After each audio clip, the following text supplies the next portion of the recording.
मैं Munilal sir. My dear students, आज हम लोग क्लास 10 सब्जेक्ट इंग्लिश का चैप्टर नंबर 5 पढ़ने जा रहे हैं और इस चैप्टर का 4 वीडियोज ऑलरेडी अपलोडेड है। आप सभी प्रीवियस वीडियोज को देख लें और उसके बाद आज का जो ये 5वां और फाइनल वीडियो होगा इसे देखें तो आपको स्टोरी पूरी समझ में आ जाएगी। तो चलिए हम लोग प्रीवियस 4 वीडियोज में क्या कुछ जाना था थोड़ा सा मैं ब्रीफ में आपको संक्षेप में बता देता हूँ। फुटप्रिंट्स विदाउट फीट, जिसके राइटर हैं H.G. वेल्स। इसमें बताया गया है कि एक साइंटिस्ट है जिसका नाम है ग्रिफिन। ठीक है, वह बहुत ही ब्रिलियंट साइंटिस्ट है क्योंकि एक यूनिक इन्वेंशन उसने किया है। वह इन्वेंशन क्या है कि एक ऐसा ड्रग्स उसने डिस्कवर कर लिया है जिसके यूज करने से क्या होता है, ह्यूमन बॉडी ट्रांसपेरेंट हो जाता है, यानी मानव का शरीर बिल्कुल शीशे की तरह ट्रांसपेरेंट हो जाता है। और वह वैज्ञानिक जो है ग्रिफिन इस डिस्कवरी का मिसयूज करने लगता है। डियर स्टूडेंट्स, वह क्या करता है, सबसे पहले जो लैंडलॉर्ड है उसका, वह उसको पसंद नहीं करता है, उसको अपने घर से निकाल देना चाहता था। तो उसके घर में उसने आग लगा दी और भागने के लिए उसको क्या करना पड़ा, शरीर के सारे वस्त्र उतार देने पड़े। डियर स्टूडेंट्स, इसमें कंडीशन यही था उस ड्रग्स में, ड्रग्स को लेने के बाद ह्यूमन बॉडी ट्रांसपेरेंट तभी होता था जब शरीर पे वस्त्र ना रहे, यानी जिस पार्ट में कोई क्लोथ्स होगा, कपड़े होंगे, वह फिर विजिबल हो जाएगा। तो अब वह घर में आग लगा करके भागना चाह रहा था तो सारे कपड़े उतार दिए उसने और लंदन की गलियों में होमलेस वांडरर की तरफ ठंडी ठिठुरती हुई सर्दी में वह भटकने लगा। और फिर वह क्या करता है, क्योंकि सर्दी काफी थी, वह उसके बिना जो है बिना कपड़ों के रह नहीं सकता था। ठीक है, तो वह क्या करता है, किसी लंदन स्टोर में जाकर के घुस जाता है। ठीक है, लंदन स्टोर में कब घुसता है, जब क्लोजिंग टाइम आता है, दुकानें बंद करने का वक्त आता है। ठीक है, तो उस समय वह किसी स्टोर में घुस जाता है और रात भर जो है वह मुफ्त का खाना और मुफ्त के कपड़े का आनंद लेता है। लेकिन सुबह जगने में उसे देर होती है, तब तक जो है असिस्टेंट्स आ जाते हैं उस स्टोर के दुकान खोलने के लिए। ठीक है, जैसे ही दुकान खोलता है तो दोनों असिस्टेंट ने देख लिया ग्रिफिन को भागते हुए और ग्रिफिन का पीछा करता है दोनों, और अंततः वह साइंटिस्ट फिर एक बार इनविजिबल होने के लिए नग्न हो जाता है, नेकेड हो जाता है। और उसके बाद डियर स्टूडेंट्स वह फिर कहाँ चला जाता है, एक थिएट्रिकल कंपनी जो लंदन में ड्ररी लेन नाम की एक जगह है। ठीक है, तो वह वहां जाकर के जो है किसी तरह अंदर चला जाता है वह, क्योंकि सर्दी काफी है, थर थर कांप रहा था बेचारा हुआ सर्दी से। ठीक है, तो वह ड्ररी लेन चला गया, चुपके से घुस गया और वहां पर उसने अपने सर के ऊपर बैंडेजेज, ठीक है, और डार्क ग्लासेस, काला चश्मा, फॉल्स नोज, ठीक है, नकली नाक, नकली बाल इत्यादि हैट वगैरह लगा करके वह पूरी तरह से विजिबल हो गया। अब सोचा मैं भागूं कैसे, तो दुकानदार को अचानक उसने पीछे से उसके ऊपर अटैक कर दिया, और अटैक करने के बाद उनके सारे पैसे भी उसने लूट लिया और वहां से फरार हो गया। अब फरार होके कहाँ जाता है वह, कीपिंग नाम का एक गांव है, ठीक है। तो वह क्या करता है, कीपिंग चला जाता है एक ट्रेन पकड़ करके, ठीक है। और वहां जाकर के किराए का जो है लोकल इन में एक सराय होता है इन, वहां जाकर के 2 कमरे वह बुक कराता है, ठीक है। और वहां रहने लगता है, और लेकिन वहां भी कहता है चोरी का पैसा तो जल्दी, ज्यादा दिन तक नहीं चला, उसका पैसे खत्म हो गए तो फिर चोरी करेगा।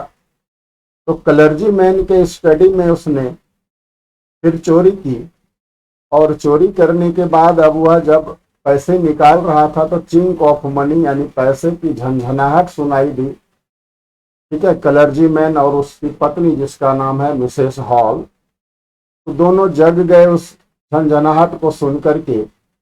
और क्लर्जी मैन जो है वो हाथ में एक रड लेकर के, जिसको पोकर यहाँ कहा गया है, वो आ जाते हैं स्टडी में जहां पर उसके पैसे चोरी हो रहे थे जिस कमरे से।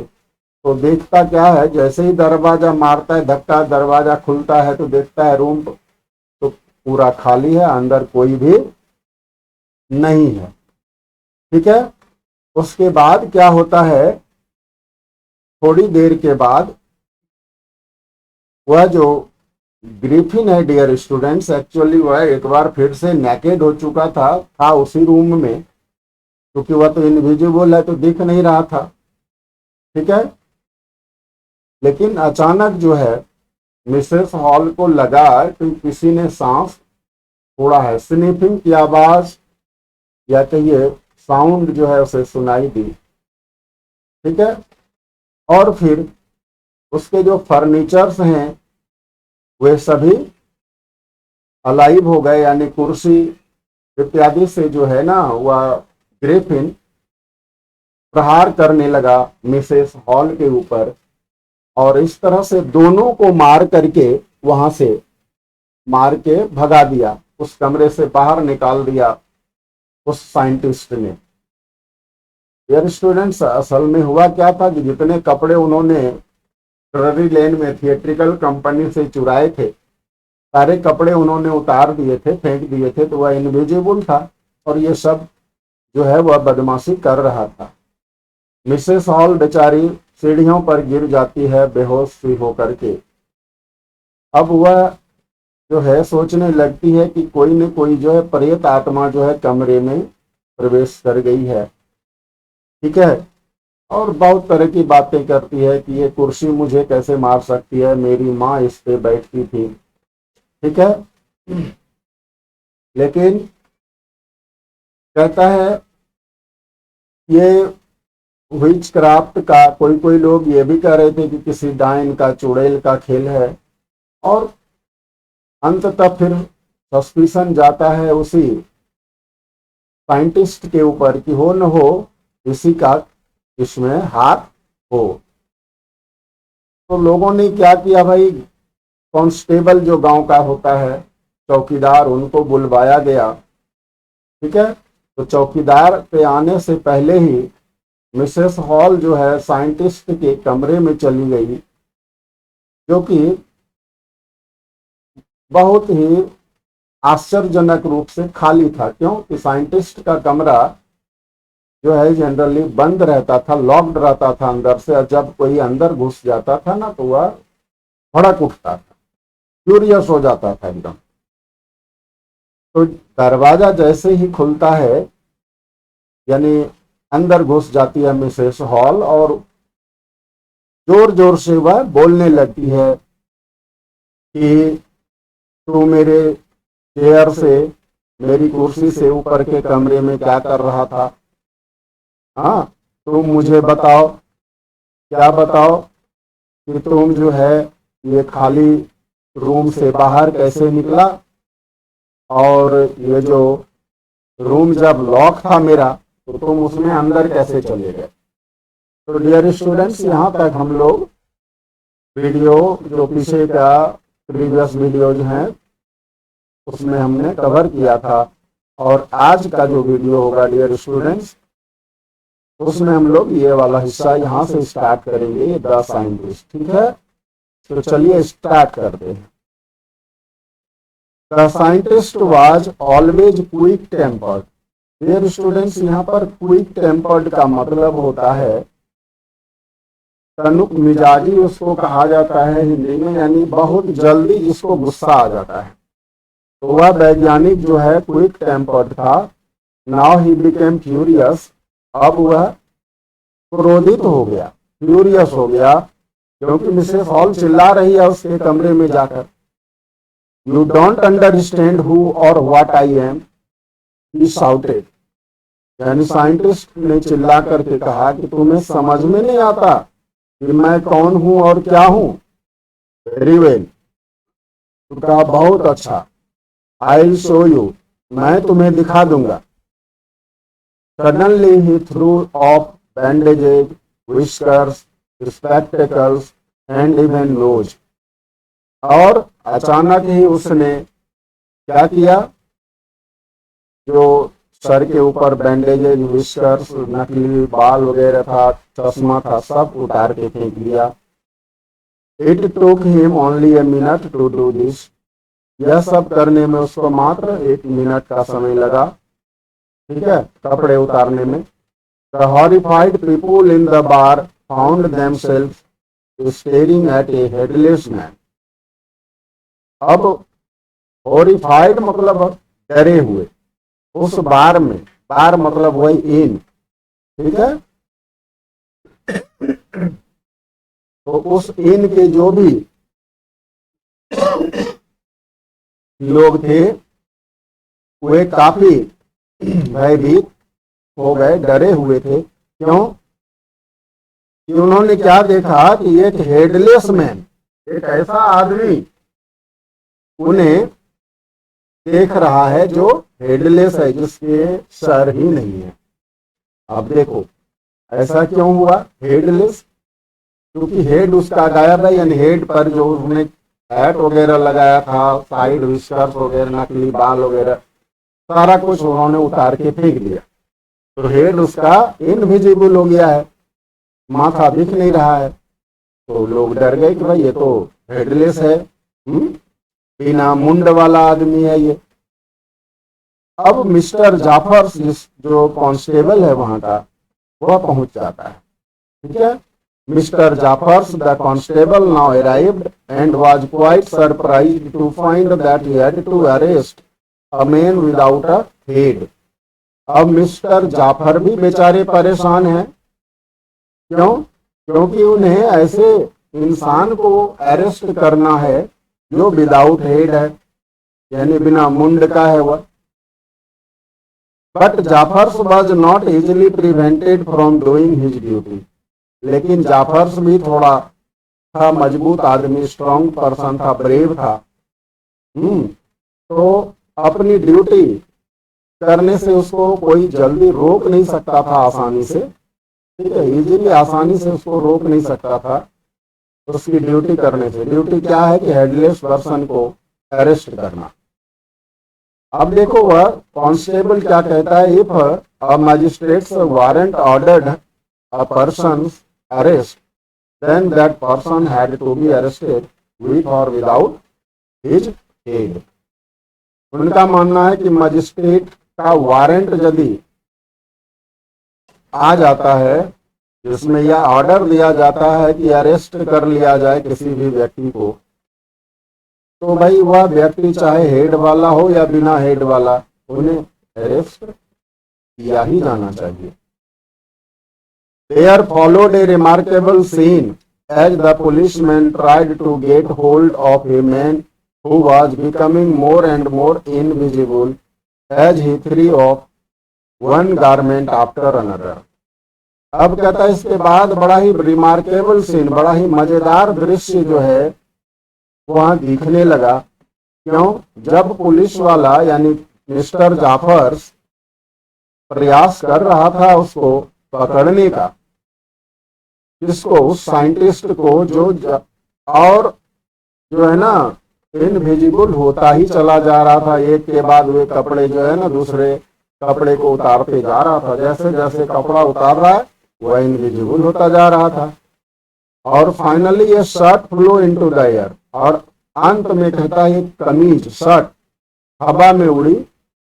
And the constable found himself struggling with someone he could not see at all. और अंत में क्या देखता है मिस्टर जाफर जो कांस्टेबल है कि वह एक ऐसे इंसान के साथ स्ट्रगल कर रहा है जिसको वह देख ही नहीं सकता है जरा सा भी। Some people tried to help him but found themselves hit by blows that seemed to come from nowhere. कुछ लोग आगे आए उनकी मदद करने को भाई, लेकिन उन लोगों को जो है प्रहार झेलना पड़ा, और वह प्रहार पता नहीं चलता था कि किधर से आके हो रहा है, किधर से गिर रहा है उसके ऊपर मुक्के की मार। फाइटिंग किधर से आ रही है। In the end Jaffers was knocked unconscious. और अंत में कहता है उस कांस्टेबल को मार करके उस साइंटिस्ट ने जो है अनकॉन्शियस कर दिया, मतलब बेहोश कर दिया। ठीक है, अनकॉन्शियस यानी उसका होश चला गया, यानी बेहोश कर दिया, मूर्छित कर दिया उसको। कब? As he made a last attempt to hold on to the unseen scientist. जब उसने अंतिम प्रयास किया था उस अनसीन साइंटिस्ट को पकड़ने का। There were nervous, excited cries of hold him. लोग डर के मारे चिल्ला चिल्ला करके कह रहे थे उसे पकड़ लो। But this was easier said than done. लेकिन राइटर कहते हैं कि यह काम जो है कहने के लिए आसान था, करने में आसान नहीं था। यानी उसको पकड़ना आसान बात नहीं थी। Griffin had second himself free. Griffin ने स्वयं को फ्री करा लिया, मुक्त करा लिया। And no one knew where to lay hands on. और कहता है किसी को नहीं मालूम कि उसके ऊपर किधर से हाथ गिर जाएंगे, यानी किधर से प्रहार होगा उनके हाथों का, घूसों का, यह कोई नहीं जानता। तो डियर स्टूडेंट्स, आपने देखा ग्रिफिन कैसा साइंटिस्ट है। केवल गुंडई करने में उसने अपने डिस्कवरी का, अपने इन्वेंशन का जो है यूज किया। और इस तरह से हम ग्रिफिन को एक लॉलेस पर्सन कह सकते हैं, गुंडा कह सकते हैं उसको। वो साइंटिस्ट नहीं हो सकता। साइंटिस्ट तो वह था ही, लेकिन उसका व्यवहार ठीक नहीं था। ठीक है, बिहेवियर अच्छा नहीं था वह, इसलिए कहलाया लॉलेस पर्सन। तो डियर स्टूडेंट्स, आज का वीडियो यहीं तक। फिर मिलते हैं नेक्स्ट वीडियो में क्वेश्चन आंसर के साथ। तब तक आप देखते रहें योर एकेडमी मुनीलाल सर। और चलते चलते 4 काम अवश्य करेंगे dear students: like, comment, share and subscribe. Thank you. जय हिंद, जय भारत।